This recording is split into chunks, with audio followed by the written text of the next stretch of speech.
પ્રથમ પ્રશ્ન છે મોટર વાહન અધિનિયમ 1988 મુજબ પબ્લિક સર્વિસ વ્હીકલની વ્યાખ્યા કઈ કલમમાં આપવામાં આવી છે?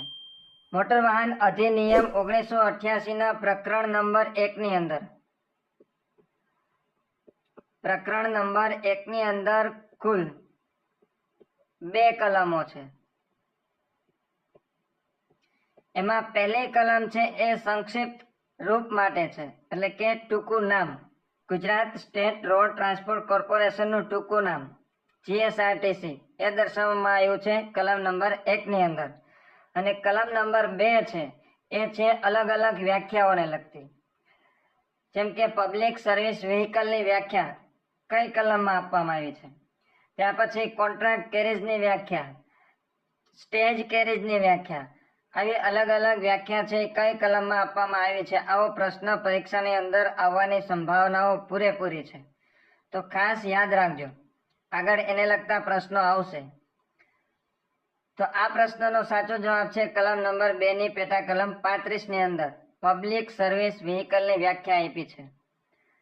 ખાસ યાદ રાખજો, પબ્લિક સર્વિસ વ્હીકલની વ્યાખ્યા આપી છે કલમ નંબર 2 ની પેટા કલમ 35 માં.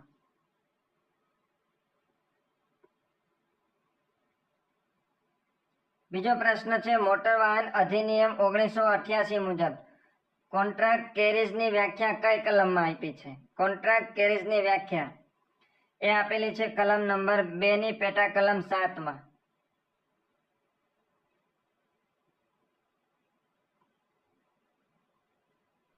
મોટર વાહન અધિનિયમ 1988 મુજબ સ્ટેજ કેરેજની વ્યાખ્યા કઈ કલમમાં આપવામાં આવી છે? સ્ટેજ કેરેજની વ્યાખ્યા આપવામાં આવી છે કલમ નંબર 2 ની પેટા કલમ 40. તો ખાસ આ 3 કલમો યાદ રાખજો. પબ્લિક સર્વિસ વ્હીકલ એ આપેલી છે 2 ની 35 ની અંદર. ત્યાં પછી કોન્ટ્રાક્ટ કેરેજ આપેલી છે 2 ની 7 ની અંદર. અને સ્ટેજ કેરેજ એ આપેલી છે 2 ની પેટા કલમ 40 ની અંદર.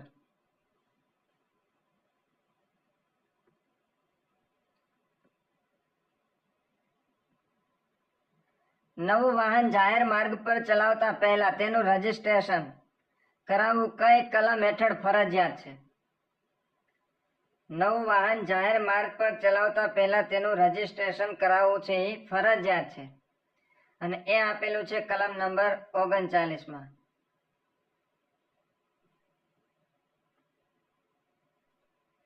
મોટર વાહન અધિનિયમની કલમ 192 એ કયા ગુના સાથે સંબંધિત છે? 192 એ છે માન્ય પરમિટ વગર અથવા તો પરમિટની શરતોનો ભંગ કરીને જો કોઈ વાહન ચલાવવામાં આવે તો 192 એ હેઠળ ગુનો બને છે. એટલે મોટર વાહન અધિનિયમની કલમ 192 એ છે પરમિટ બાબતે, એટલે માન્ય પરમિટ વગર અથવા તો પરમિટની શરતોનો ભંગ કરીને જો વાહન ચલાવવામાં આવે તો 192 એ હેઠળ છે ગુનો નોંધાશે.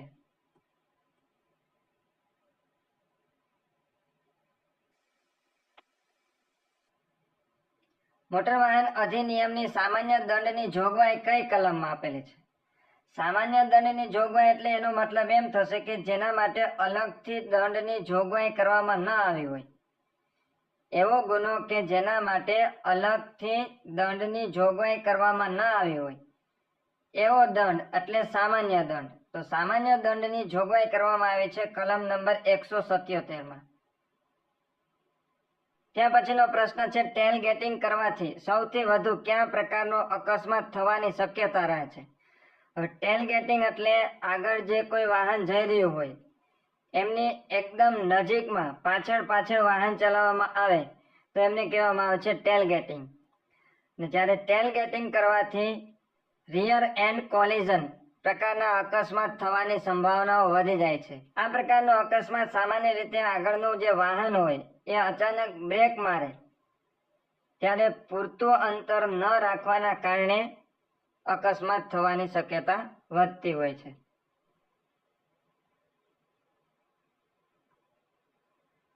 રાષ્ટ્રીય માર્ગ સુરક્ષા માસ સામાન્ય રીતે કયા સમયગાળા દરમિયાન ઉજવવામાં આવે છે? રાષ્ટ્રીય માર્ગ સુરક્ષા દર વર્ષે જાન્યુઆરી ફેબ્રુઆરી આ મહિનાની અંદર રાષ્ટ્રીય માર્ગ સુરક્ષા માટેનો કાર્યક્રમ છે ઉજવવામાં આવતો હોય છે. એટલે સાચો જવાબ છે બી, જાન્યુઆરી ફેબ્રુઆરી. નેશનલ રોડ સેફ્ટી બોર્ડનું મુખ્યાલય ક્યાં આવેલું છે? તો નેશનલ રોડ સેફ્ટી બોર્ડનું મુખ્યાલય આવેલું છે નવી દિલ્હી ખાતે.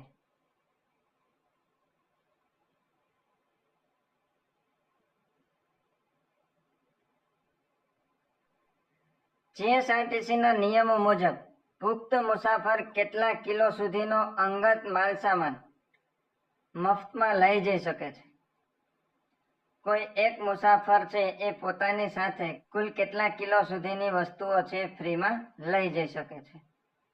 જવાબ છે 25 કિલો. કોઈ મુસાફર પોતાની સાથે 25 કિલો સુધીનો સામાન છે એ મફતમાં લઈ જઈ શકે છે.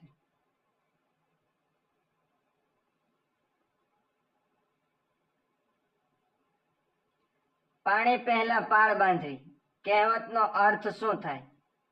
તો મુશ્કેલી આવે તે પહેલા જરૂરી તૈયારી કરી લેવી, એટલે કે સમય પહેલા તૈયારી કરવી, જેમને કહેવામાં આવે છે પાણી પહેલા પાળ બાંધવી. નીચેના વિધાનો ઉપર વિચાર કરો. પ્રથમ આપ્યું છે અરવલ્લી ભારતની સૌથી પ્રાચીન પર્વતમાળા છે. તો એ સાચું છે. અરવલ્લી છે ભારતની સૌથી પ્રાચીન પર્વતમાળા છે. અરવલ્લી પર્વતમાળાને લગતા જેટલા પ્રશ્નો બને છે એમનો એક સ્પેશિયલ વિડીયો બનાવ્યો છે. તમને આ વિડીયોના અંત ભાગમાં એ વિડીયો મળી જશે, તો ખાસ જોઈ લેજો. અરવલ્લી પર્વતમાળાને લગતો એકાદ પ્રશ્ન તો પરીક્ષાની અંદર હશે જ, તો એમાંથી એક પણ પ્રશ્ન ચૂકતા નહીં, રોકડો માર્ક્સ મળશે. તો અરવલ્લી ભારતની સૌથી પ્રાચીન પર્વતમાળા છે, એ સાચું છે. બીજું છે પર્વતમાળાનું સૌથી ઊંચું શિખર ગુરુ શિખર છે, તો એ પણ સાચું છે કે અરવલ્લી પર્વતમાળાનું સૌથી ઊંચું શિખર કયું છે, એવો પણ પ્રશ્ન પરીક્ષાની અંદર પૂછાય તો એ છે ગુરુ શિખર. અને એમની ઊંચાઈ છે 5653 ફૂટ. 5653 ફૂટ. અને મીટરમાં પૂછવામાં આવે તો આવશે 1722 મીટર.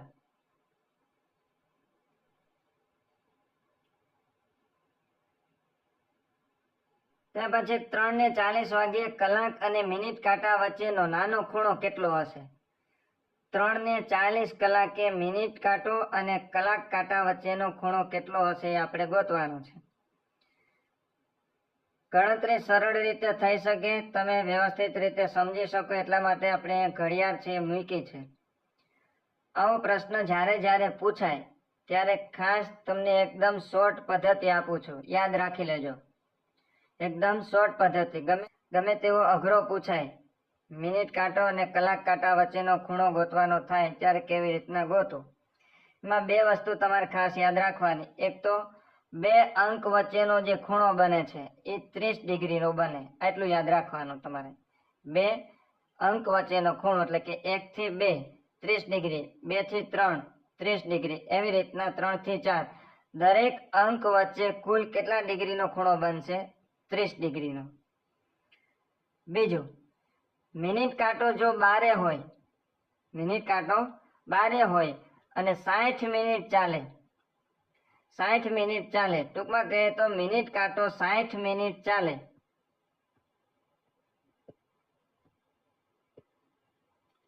તો કલાક કાંટો છે 30 ડિગ્રી ચાલશે. મિનિટ કાંટો 60 મિનિટ ચાલે તો કલાક કાંટો કેટલા ડિગ્રી ચાલશે? 30 ડિગ્રી. એટલે 3 હશે તો 4 આવશે.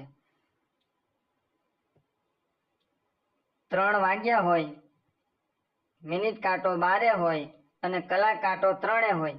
મિનિટ કાંટો છે એ 60 મિનિટ ચાલે ને બારે આવે પાછો, તો કલાક કાંટો છે ક્યાં આવી જશે? 4 આવી જશે. એટલે 2 અંક વચ્ચેનો ખૂણો કેટલો બને છે? 30 ડિગ્રીનો. એટલે 60 મિનિટ કાંટો ચાલે ત્યારે કલાક કાંટો કેટલા ડિગ્રી ચાલશે? 30 ડિગ્રી. બે વસ્તુ તમારે યાદ રાખવાની છે કે 2 અંક વચ્ચેનો ખૂણો 30 ડિગ્રી બને છે અને મિનિટ કાંટો છે એ 60 મિનિટ ચાલે ત્યારે કલાક કાંટો છે એ 30 ડિગ્રી ચાલશે. હવે 3 ને 40 મિનિટ એટલે આપણે 3 થી 8 સુધી ગણતરી કરવાની છે. બે અંક વચ્ચે 30 ડિગ્રીનો ખૂણો બને છે. તો 1, 2, 3, 4 અને 5. 30 ગુણ્યા 5 કરશું આપણે. 30 ગુણ્યા 5 એટલે 5 તેરી 15 કુલ 150 ડિગ્રીનો ખૂણો બનશે. પરંતુ મિનિટ કાંટો છે 40 મિનિટ ચાલે છે તો કલાક કાંટો પણ ચાલશે. હવે આપણે જોયું તો કે મિનિટ કાંટો 60 મિનિટ ચાલે ત્યારે કલાક કાંટો 30 ડિગ્રી ચાલે. હવે કીધું છે મિનિટ કાંટો કેટલા મિનિટ ચાલે છે? 40 મિનિટ ચાલે છે. એટલે 40 મિનિટ ચાલે તો કલાક કાંટો કેટલા ડિગ્રી ચાલશે? ત્રિરાશિ મૂકીએ તો 40 ગુણ્યા 30 ભાગ્યા 60. છેદ ઉડાડશું તો અહીંયા આવશે 2 અને 40 ભાગ્યા 2 કરશું એટલે આવશે 20. કલાક કાંટો છે 3 થી થોડોક આગળ વધે છે. 3 થી કેટલો આગળ વધશે? તો કે 20 ડિગ્રી. હવે 3 થી 8 સુધી આપણે જોયું તો કેટલા ડિગ્રી થાય? 150. 150 માંથી કલાક કાંટો 20 ડિગ્રી હાલી જાય છે એટલે 150 માંથી આપણે 20 બાદ કરશું એટલે આવશે 130. જે આપણે અહીં પૂછ્યું ઓપ્શનમાં સી.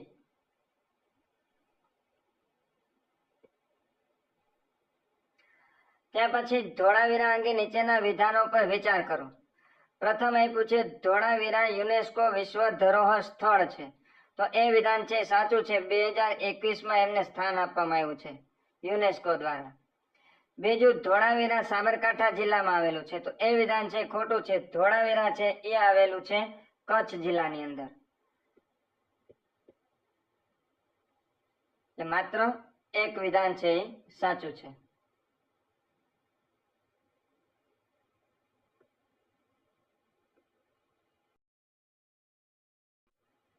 ભારતમાં પ્રથમ સ્વતંત્ર દિલ્હી સલ્તનતની સ્થાપના કોના દ્વારા કરવામાં આવી હતી? ભારતની અંદર પ્રથમ સ્વતંત્ર દિલ્હી સલ્તનતની સ્થાપના કરનાર નીચેનામાંથી કોણ છે? તો એ છે કુતુબુદ્દીન ઐબક. કુતુબુદ્દીન ઐબક કે જેમણે 1206માં દિલ્હીમાં સ્વતંત્ર દિલ્હી સલ્તનતની સ્થાપના કરી હતી. ત્યાર પછી એ બીનો ભાઈ છે. એ છે એ બીનો શું છે?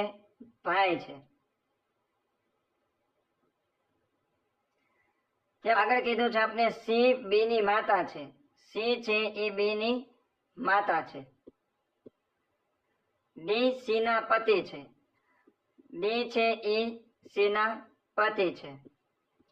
ડી અને સી છે એ પતિ પત્ની છે અને એમના આ બે બાળકો છે. એ અને બી એમના બાળકો છે. તો ડી નો એ સાથે શું સંબંધ થાય? ડી સી પતિ પત્ની છે એમના બાળકો એ બે છે. ડી નો એ સાથે શું સંબંધ થશે? તો કે ડી છે એ એના પિતા હશે.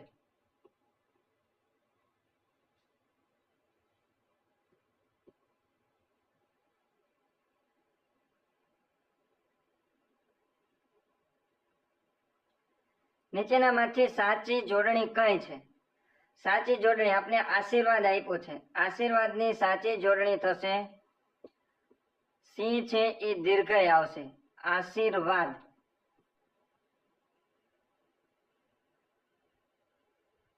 જે આપણે આપેલું છે ઓપ્શનમાં બી.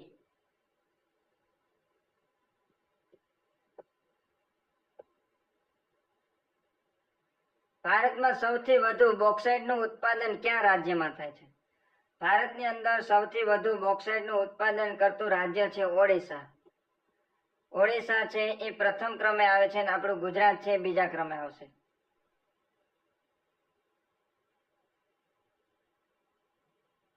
જે ક્યારેય વૃદ્ધ ન થાય તેના માટે એક શબ્દ કયો છે? જે ક્યારેય વૃદ્ધ ન થાય એમને કહેવામાં આવે છે અજર.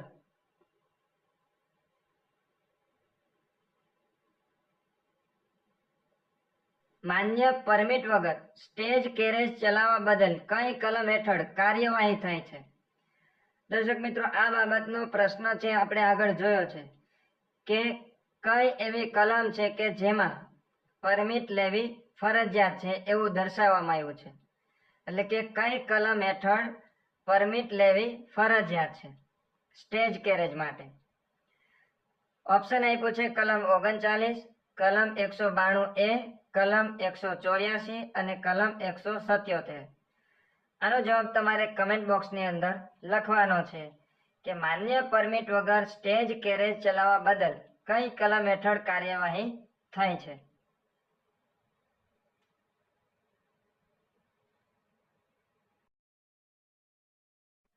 એક બસ 72 કિલોમીટર પ્રતિ કલાકની ઝડપે 2 કલાક 30 મિનિટ ચાલે છે તો તેને કુલ કેટલું અંતર કાપ્યું હશે?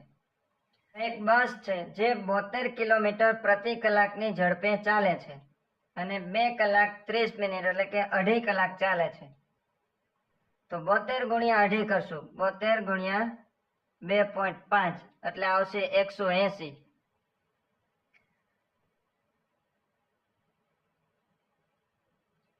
નીચેનામાંથી કઈ નદી પશ્ચિમ તરફ વહે છે? પશ્ચિમ તરફ વહેતી નદી છે નર્મદા નદી.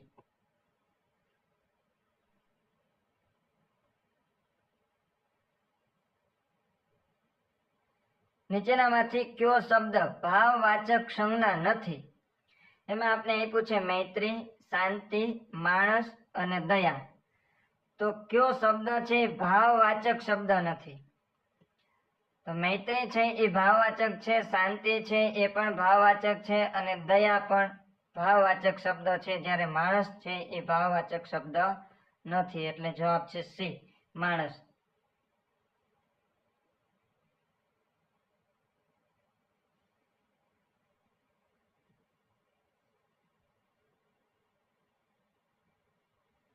ચંદ્રગુપ્ત મૌર્યના દરબારમાં આવેલ ગ્રીક રાજદૂત કોણ હતો? ચંદ્રગુપ્ત મૌર્યના દરબારમાં આવેલ ગ્રીક રાજદૂત એ હતા મેગસ્થનીસ.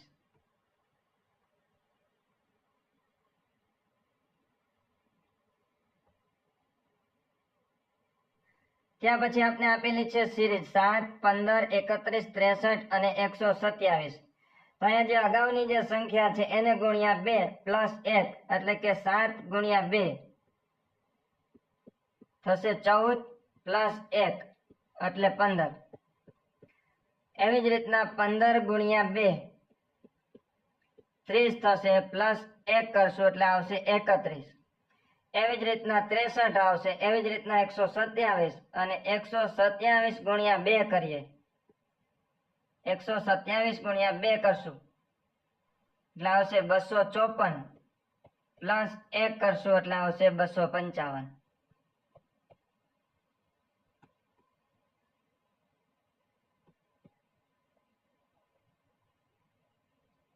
નીચેનામાંથી એક ગ્રાફિક્સનો પ્રકાર કયો છે? તો એમાં આપણે ઓપ્શન આપેલો છે ફોટો, ત્યાર પછી આપ્યું છે રેસ્ટર, ક્લિપઆર્ટ અને પિટ. ગ્રાફિકનો પ્રકાર છે રેસ્ટર. બે પ્રકાર છે, એક છે રેસ્ટર અને બીજું છે વેક્ટર.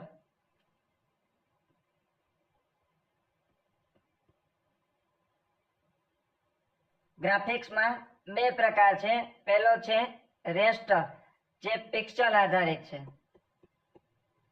પિક્સેલ આધારિત, અને વેક્ટર છે એ લાઈન આધારિત છે, લાઈન અથવા તો શેપ.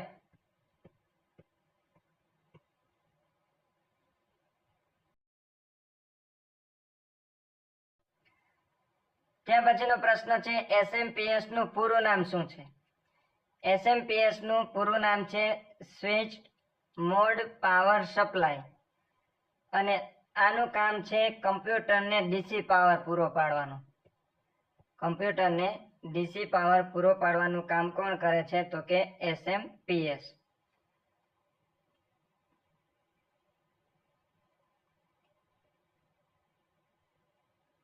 એમએસ વર્ડમાં પેજને ઊભું દર્શાવવા માટે કયો વિકલ્પ વપરાય છે? પેજને ઊભું દર્શાવવા માટે પોર્ટ્રેટ, આડું દર્શાવવા માટે લેન્ડસ્કેપ.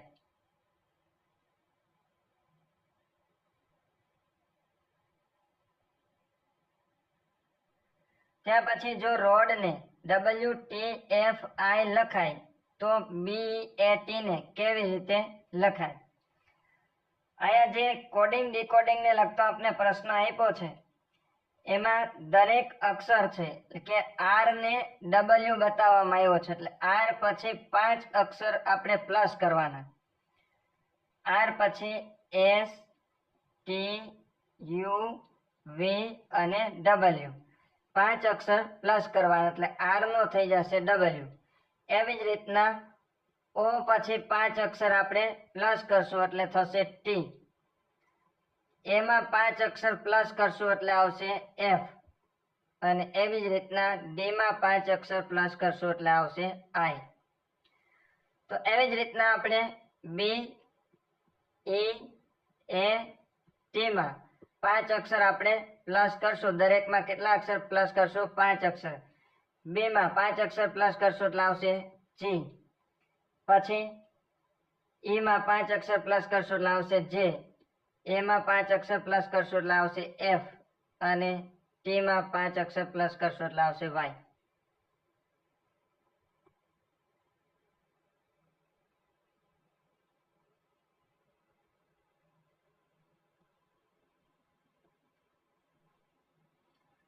CD-ROM નું પૂરું નામ શું છે?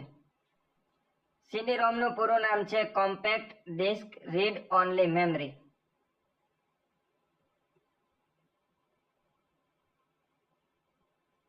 એક વેબસાઇટ પરથી બીજી વેબસાઇટ પર ફરવાની પ્રક્રિયાને શું કહે છે? એક વેબસાઇટ પરથી બીજી વેબસાઇટ પર ફરવાની જે પ્રક્રિયા છે એને કહેવામાં આવે છે સર્ફિંગ.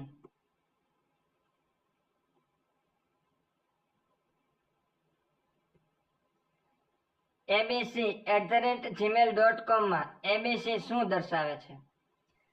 abc@gmail.com ની અંદર જે પ્રથમ abc આપેલ છે એ છે યુઝર નેમ.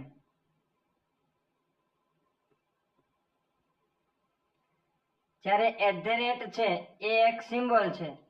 જીમેલ છે એ ડોમેન નેમ છે. જીમેલ છે એ શું છે? ડોમેન નેમ છે અને .com છે એ ડોમેન નેમનો પ્રકાર છે.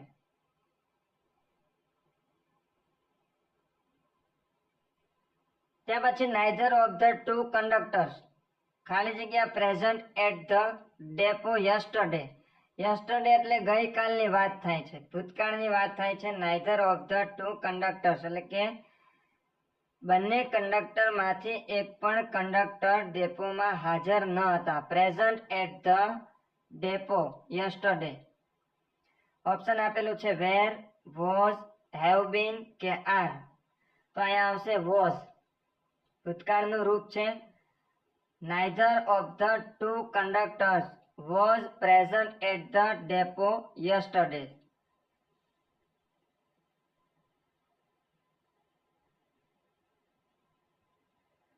Choose the correct preposition. The passengers are waiting. ખાલી જગ્યા the bus. બસની રાહ જોઈ રહ્યા છે. કોણ? તો કે પેસેન્જર. તેમાં શું આવશે? at, for, on કે with. તો એમાં આવશે for. કોની રાહ જોઈ રહ્યા છે? તો કે બસની રાહ જોઈ રહ્યા છે. The passenger are waiting for the bus.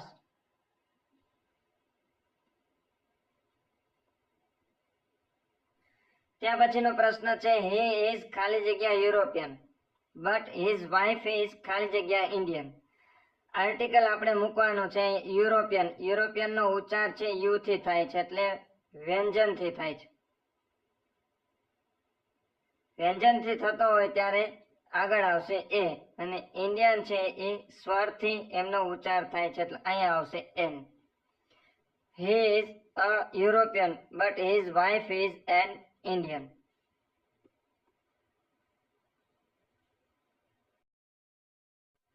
ત્યાર પછી કીધું છે choose the antonym એટલે કે વિરોધાર્થી શબ્દ આપણે ગોતવાનો છે. કોનો? તો કે જેનરસ નો.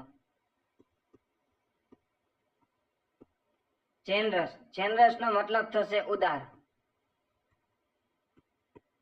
અને એનો વિરોધાર્થી થશે સેલ્ફિશ. સેલ્ફિશ એટલે સ્વાર્થી.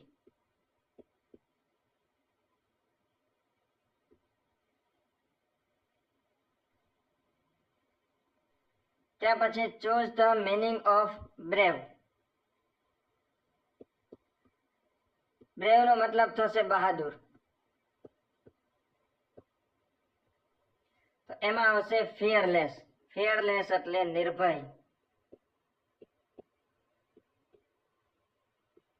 અથવા તો જે ડરપોક નથી તે ફિયરલેસ.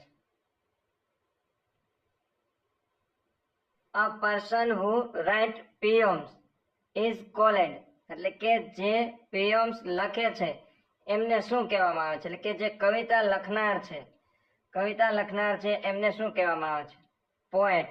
પોએટ એટલે કવિ. પોએટ એટલે કવિ.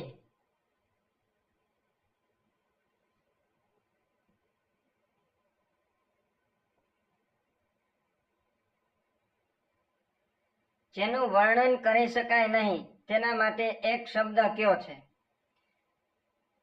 એમને કહેવામાં આવે છે અવર્ણનીય. અવર્ણનીય એટલે જેનું વર્ણન કરી શકાય નહીં તેવું.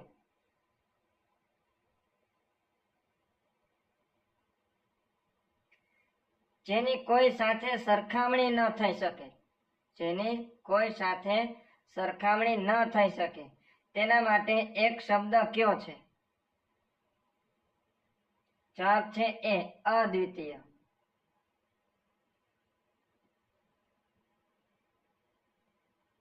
હડપ્પા સંસ્કૃતિનું સૌથી મોટું સ્થળ કયું છે? હડપ્પા સંસ્કૃતિનું સૌથી મોટું સ્થળ છે એ આવેલું છે હરિયાણાની અંદર અને એ છે રાખીગઢી.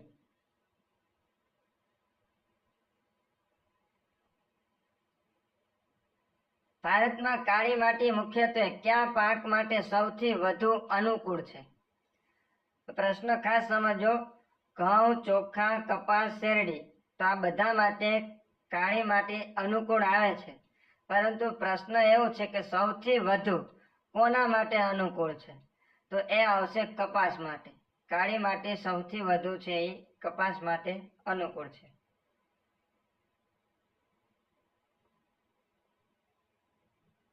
ત્યાર પછી ભાભર પ્રદેશ. ભાભર પ્રદેશ એટલે કાંકરાવાળો પ્રદેશ.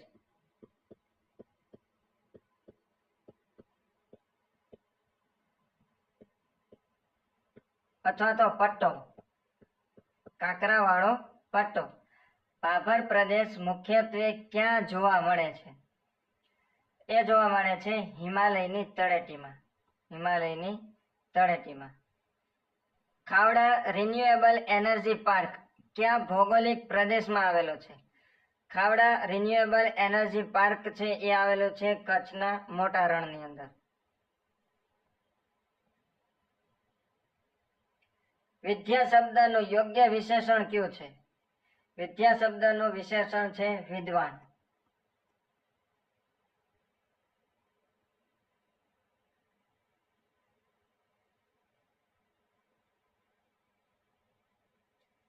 કમ્પ્યુટર બંધ કરતા કઈ મેમરીમાં રહેલો ડેટા નાશ પામે છે?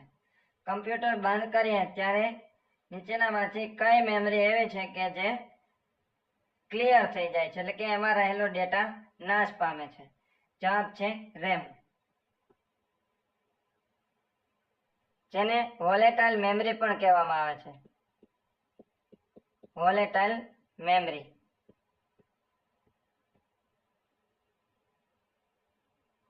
નીચેનામાંથી કયો શબ્દ ભાવવાચક સંજ્ઞા છે? ઓપ્શન છે માણસ, દયા, છોકરો કે શિક્ષક. ભાવવાચક સંજ્ઞા એ છે દયા. જેનો પરાજય થઈ શકે નહીં તેના માટે એક શબ્દ કયો છે? જેનો પરાજય થઈ શકે નહીં એમને કહેવામાં આવે છે અજય.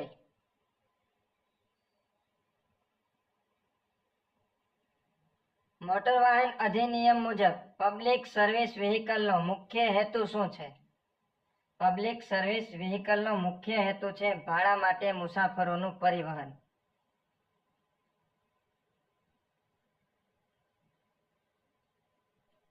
દર્શક મિત્રો, આ વિડીયોનો છેલ્લો પ્રશ્ન, કોન્ટ્રાક્ટ કેરેજનું યોગ્ય ઉદાહરણ કયું છે? એમાં ઓપ્શન આપેલું છે જીએસઆરટીસી સ્ટેજ બસ, ચાર્ટર્ડ બસ, સિટી બસ કે લોકલ બસ. કોન્ટ્રાક્ટ કેરીઝનું યોગ્ય ઉદાહરણ જો આપણે આપવું હોય તો એ છે ચાર્ટર્ડ બસ.